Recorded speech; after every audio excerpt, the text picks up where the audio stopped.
हा yes yes.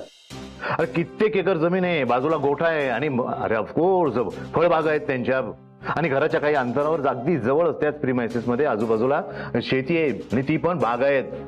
हो, आणि एकदा का हे हातामध्ये आलं ना की आपलं काम सुरू. Okay sir. Wait wait. हा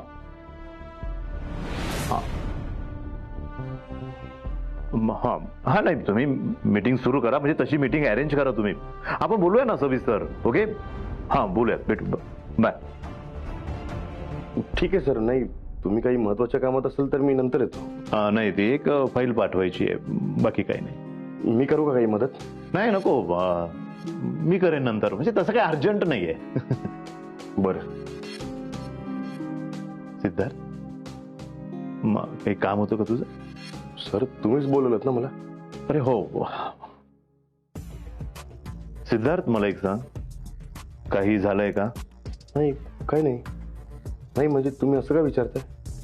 कम ऑन सिद्धार्थ, हे बघ तू माझ्याशी बोलू शकतोस. तुम्हाला कोणी काही सांगितलंय का? अरे सांगायला कशाला हवं. मी तुझ्या रूम मध्ये आलो तर तू मला खूप डिस्टर्ब वाटलास, म्हणून वाटलं की बोलावं तुझ्याशी.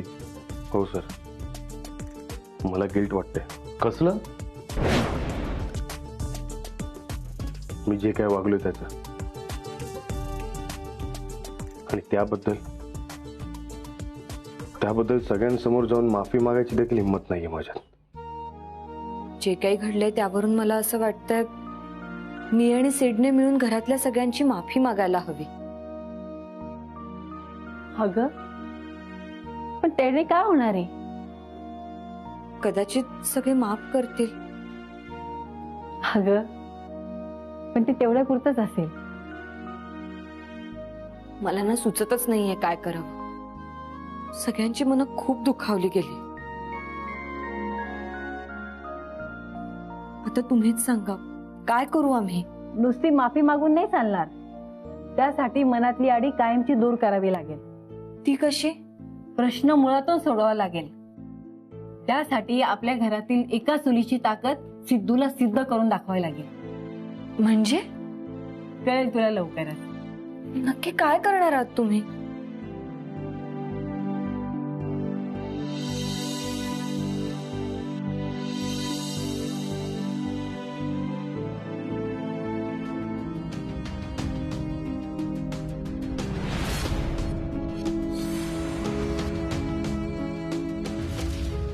कम ऑन सिद्धार्थ, तू माफी मागावीस. इतकं काही चुकीचं वागलेलं नाहीयेस ना तू. पण चूक तर आहे ना माझी, आणि त्याचाच मला गिल्ट वाटतंय. सिद्धार्थ, तुला गिल्ट येणं अगदी साहजिकच आहे, पण तुझ्या घरातल्यांना तू त्यांच्या स्वप्नांची जाणीव करून देतोयस, ही तुझी चूक ठरू शकत नाही. तू त्यांना आठवण करून देतोय त्यांच्या स्वप्नांची, आणि ह्या घरामध्ये जी जिद्द तुझ्यामध्ये आहे ना ती इतर कोणामध्येही नाहीये. अरे म्हणून तर तू वेगळा आहेस की नाही? हा, हो की नाही? हो सिद्धार्थ, बघणार आहे, प्रत्येक जण आपलं स्वप्न मनामध्ये दाबून ठेवतोय, बरोबर? बरोबर. हा, मग तू त्यांना सपोर्ट करायला हवा ना. तू त्यांना सपोर्ट करशील ना तर ते सुद्धा तुझ्या स्वप्नांसाठी तुला सपोर्ट करतील. So simple. काय?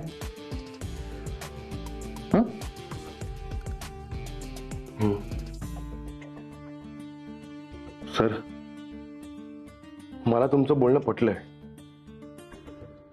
आणि माझं गिल्ट सुद्धा कमी झालंय. Thank you so much sir. Come on Siddharth. अरे तर थँक्यू काय? हे बघ सिद्धार्थ, आता कुठलाही विचार करत बसू नकोस. हो सर. गुड. अप्पा, सुमित्रा, या रे खाली. हा तर बळीवाजीचा आवाज आहे. काय झालं ना? मी बघून येतो. हो, मी पण येते. सुहास, अर्चना, अगो बाई, प्रत्येकाला हात मारू का रे? तुम्ही माईक वरून कुठे राहिली? आज घरात काही पूजा किंवा समारंभ आहे वाटतं. मी एक विसरली हो, पण तुमच्याही लक्षात नाही? अगं नाही नानी, असं काही नाहीये. मग बयोबाई आपल्याला माईक वरून का बोलवताय? नमाताई चांगल्या मार्कांनी पास झाल्यात, त्यामुळे त्यांचं अभिनंदन करण्यासाठी बोलवतं आपल्याला. हो हो, म्हणूनच बोलवत असणार. अरे चला चला चला चला. दादा राणी, कुठे राहिलात? अरे हा तर बळीबाईचा आवाज वाटतो. माईकवरून कशाला बोलवते सगळ्यांना? बघायला पाहिजे, काहीतरी गडबड दिसते. काय झालं काय माहिती. तात्या, शेतावरची सगळी कामं आज संपून घेतो हा, कारण ऊन वाढतंय आणि कामगार कंटाळा बाळा, करतात. पल्लू येताय ना? बयो का माईक वरनं बोलते? चल बरं बघू. चल. सुहास, अरे ज्या ज्या वेळेस कार्यक्रमात तू यावरून बोलायचंस ना, तर मला प्रत्येक वेळेस असंच वाटायचं की घरातल्या घरात याची काय गरज आहे. पण आज या भोंग्याची मदत झाली बघ मला. एका मिनिटात सगळे जमतील बघ. अगं भैयाजी, हा भोंगा नाहीये, माईक आहे माईक. अरे दोन्हींचं काम एकच. काय काय झालं भय? बयो, अगं एवढं माईक वरून अनाऊन्स करण्यासारखं झालंय काय? काय नमाच्या रिझल्टचं सेलिब्रेशन आहे का काय? त्या नमाच्या लग्नाची तयारी सुरू करायची बयोबाई. हो हो, काय परीक्षा झाली, रिझल्ट लागला, नमाला छान मार्क मिळाले. आता तर लग्नाचं ठरवलंच पाहिजे. बयो तात्या, मी सांगते कोणी काय डिपार्टमेंट सांभाळायचंय ते. नानी, तू आहे ना नेहमीप्रमाणे कपड्यांचं सांभाळ. हो चालेल. पल्लू, तुला काय सांगणार बाई मी? नाही म्हणजे तू तुझं ठरव. काय मला तर भीती वाटते बाई. नाही म्हणजे तुला एखादं काम सांगावं आणि बाळाने लगेच तुला अभ्यासाला बसवावं, मग आहे का काम राहिलं बाजूला. तुझं तू ठरव बाई. रत्ना, काव नका ना छळू तिला. असू द्या हो. हा अर्चना, तू आहे ना तुझ्याकडे सगळी स्वीटची जबाबदारी, म्हणजे साखरपुड्यापासून लग्नापर्यंत सगळं स्वीटचं डिपार्टमेंट तू सांभाळायचं. आणि हा, आप्पा आणि नाना, तुम्ही आहे ना शेतातली फळं भाज्या धान्य सगळं सगळं काढून ठेवा. नाही म्हणजे साखरपुडा आणि लग्न याचा मेनू मोठ्या बाई आणि ताईच ठरवतील. त्या सांगतील तसं सामान आपण त्यांना काढून देऊयात, पण तुम्ही त्या तयारीला लागा बरं का. हा नाना, ए नान्या, अरे ऐकतोयस ना? नाण्याचं काही लक्ष नाहीये. बर नान्या, आप्पाला सगळं समजलेलं आहे. तू आप्पा सांगेल तसं सगळं कर बर का. आणि सुहास, तू ते नेहमीच माईक, डेकोरेशन, सगळी सजावट ह्याची जबाबदारी तू घे. आणि आता रत्ना, अगं थांब जरा. अगं तुम्ही काय जे बोलताय ना ते अगदी बरोबर आहे. नमा उत्तम मार्काने पास झाली, बरोबर आहे तुमचं. तिच्या लग्नाची तयारी करायलाच पाहिजे. पण अगं ताईच्या आईची म्हणजे आपल्या बहीणबाईची तब्येत खराब झाली आहे, म्हणून बापू आणि ताई नमाच्या मामाच्या गावाला गेले.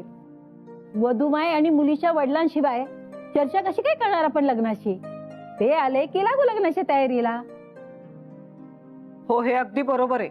म्हणजे काय आहे, ताई आणि बापू भाऊजी आल्याशिवाय काहीच बोलणी करता येणार नाहीत ना. ते आले की मग सगळं ठरवू आणि व्यायांशी बोलणी करू आणि मग लग्नाची तयारी सुरू करू. काय ना मग चालेल ना का घाई झालीये?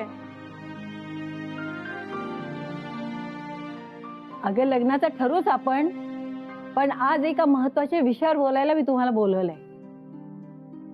पण ते काय लग्नाच्या संदर्भातच काय आहे का बयो? नाही, इथे मी वेगळ्याच कारणासाठी तुम्हाला सगळ्यांना इथे बोलवलंय. काय झालं बयो? आमच्या लग्नाचा वाढदिवस झाला त्यानंतर घरात हे जे अवघडलेलं वातावरण आहे ना, ते सरळ करण्याचा मी प्रयत्न करणार आहे. सिद्धू, तू बोललास तसं खूप जणांच्या मनात खूप काही असेल, खूप जणांना काही सांगायचं असेल, काहींच्या मनात खंत असेल, काहींच्या मनात गैरसमज असतील. जरी आला तरी फार काळ काही राहणार नाही. इतके वर्ष या घराची चूल एकच संग राहिली, कारण त्या चुलीतली माती संस्कारी होती. मातीचा एक एक कण घट्ट धरून राहिला एकमेकांना. कधी जरा भेगा पडल्या की चूल लिंपावी लागते, तिची डागडुजी करावी लागते. त्यामुळे ती कधी जास्त धगीने फुटत नाही किंवा भांडप जरी आपटलं तरी दुभंगत नाही. तसंच असतं कुटुंबाचं. वेळ प्रसंगी कुटुंबाची पण डागडुजी करावी लागते. त्यालाही विश्वासाच्या मातीने लिंपण करावं लागतं. सिद्धू, तुलाही पटेल की हे लिंपण मी आजपर्यंत करत आली आहे आणि आताही तेच करणार आहे. भैयाजी, नाही म्हणजे नेमकं काय करणार आहेस तू? मी काहीच कळत नाहीये. गोकुळ निवासाच्या तिजोरीच्या चाव्या ज्याला त्याला मी आज देऊन टाकणार आहे.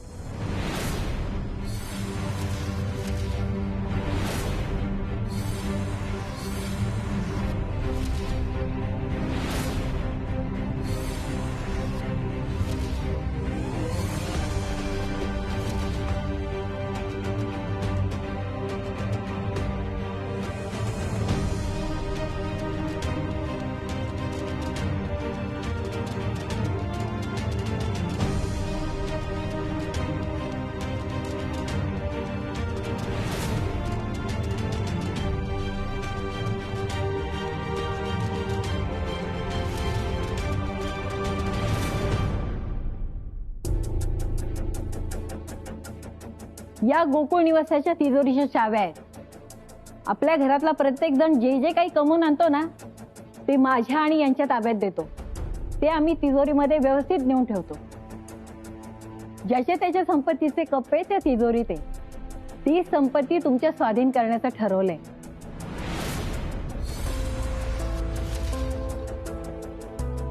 तिजोरीतील तुमच्या मालकीच्या कप्प्यांचे चावे मी तुम्हाला देणार आहे. अगं बयो, काय करतेस तू हे? आणि का? कोणी काय तक्रार केली तुझ्याकडे? बयो, मला सांग कोणी तक्रार केली ते. असं एकेकाला बघते ना, तिजोरीच्या चाव्या हव्यात. रत्ना, शांत हो. अगं कोणी कशाला तक्रार करेल? अहो, आपली मुलं मोठी झाली आहेत, त्यांना मुलं झाली आहेत, त्यांची पण लग्न झाली आहेत. अहो, आपलं कुटुंब आता मोठं झालंय. आता असं किती दिवस ते आपल्याला हिशोब देत राहणार आहे? अहो, त्यांचं त्यांना जगू द्या.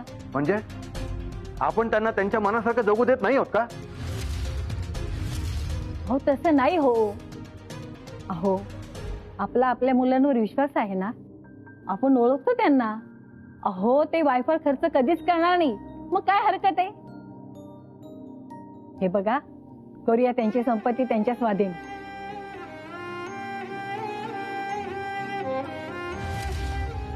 बयोआजी सांगत होत्या घरचं बदललेलं वातावरण आधीसारखं करण्यासाठी काहीतरी ठरवलं. पण ते इतकं टोकाचं पाऊल उचलतील असं वाटलं नव्हतं. असं नका करू बयोआजी. पण मी कसं थांबवू यांना? भैयाजी, हे सगळं तू माझ्यामुळे करतेस ना?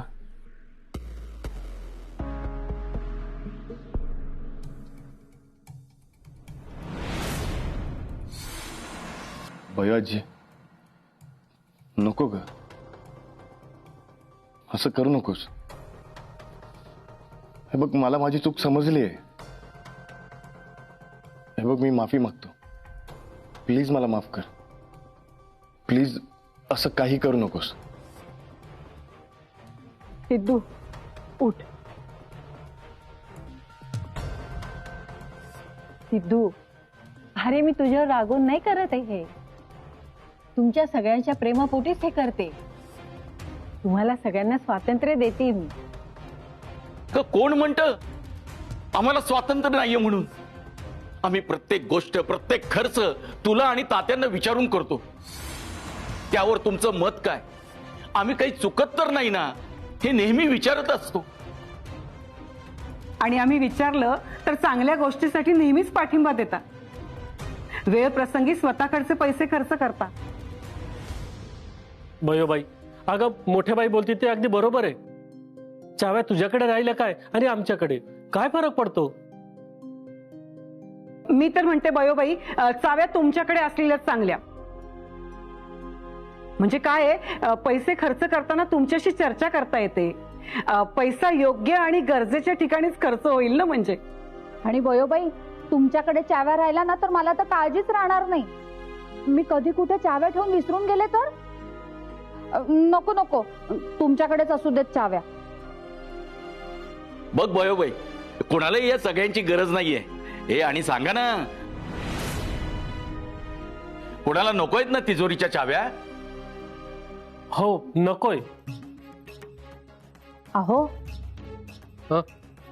हो हा हा म्हणजे बघा तात्या आणि बयो ठरवतील तसं. तुम्ही म्हणाल तसं मान्य आहे मला. अरे बयो आणि तात्या ठरवतील ना. अहो ज्याला जे वाटतंय ते बोलू द्यात ना. तुम्ही जरा शांत राहा. अप्पा, अरे तुला हरकत नसेल पण ज्याचा त्याला विचार करू दे की. आणि आम्ही आमचे कुठलेही विचार कोणावरही लादलेले नाही. अरे ते तरी आम्हाला आता सिद्ध करू दे. नको म्हणजे बाकी इतरांचं काय मला माहित नाहीये. आम्हाला नको त्या चाव्या. तुझ्याचकडे ठेव. अप्पा जरा धीर धर. हे बघ, आपल्या मुलाशी आणि सुनेशी आधी बोल, मग ठरव.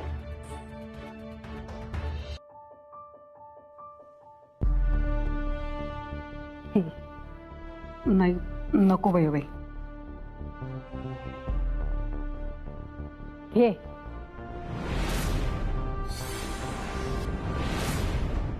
अर्चना,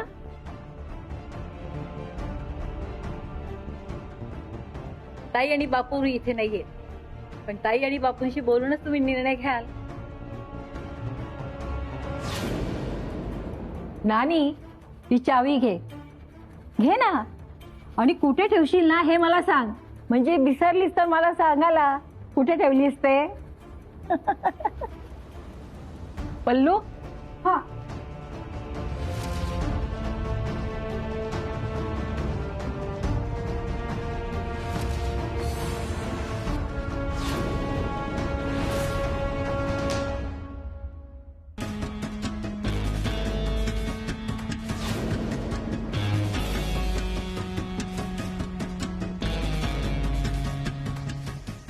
हे काय करताय बयाजी तुम्ही? बयाजीने इतका मोठा डिसिजन का घेतला असेल? तुम्ही तुमचे पैसे कसेही वापरू शकता, त्याचा हिशोब आम्हाला देण्याची गरज नाही.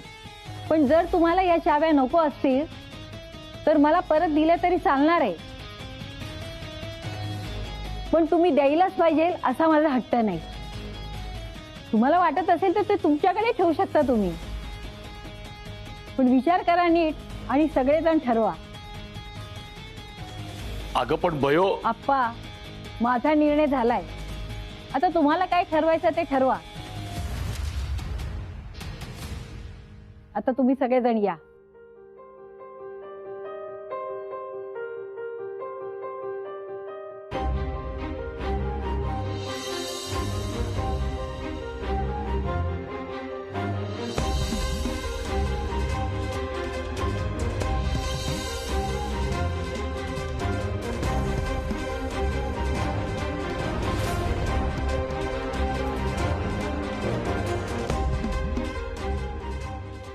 हो थांबा.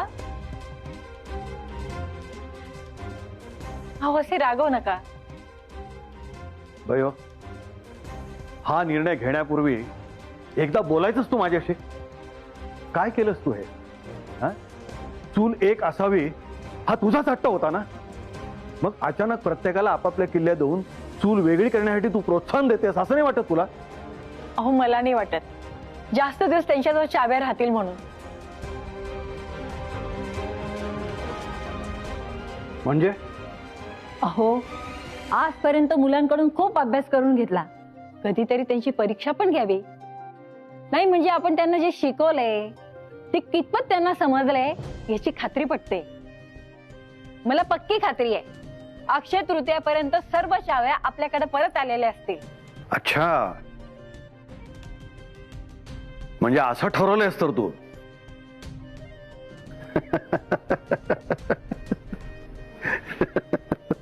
अहो हे काय करताय? बयो राणे, तुझी लीला आगाध आहे. अरे मलाही थांगपत्ता लागला नाही या गोष्टीचा.